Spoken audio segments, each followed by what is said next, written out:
Hi, I'm Dr. Ramsey, and welcome back to Hot Hormone Summer series. Today, we're going to talk about how hormones affect the brain. So, the number one hormone that I think about when it comes to memory specifically is estrogen, specifically estradiol.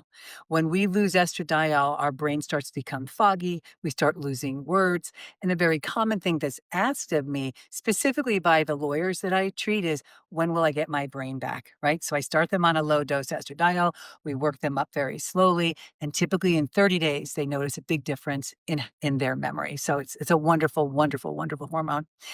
To relax the brain, there's a different hormone, and it's our natural sleep hormone called progesterone.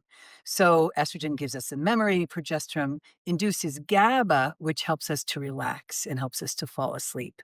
There's one more hormone that helps with brain fog, and this we can see in premenopausal women. They don't need estrogen yet, and it's thyroid hormone. Thyroid is like the spark to the brain as well before we need estrogen and often clears brain fog in those premenopausal women who don't need estrogen yet. The last hormone that I think about that affects the brain is testosterone. Testosterone gives us motivation. So oftentimes that motivation is seen as working out. And when we take testosterone, we naturally want to work out more and exercise.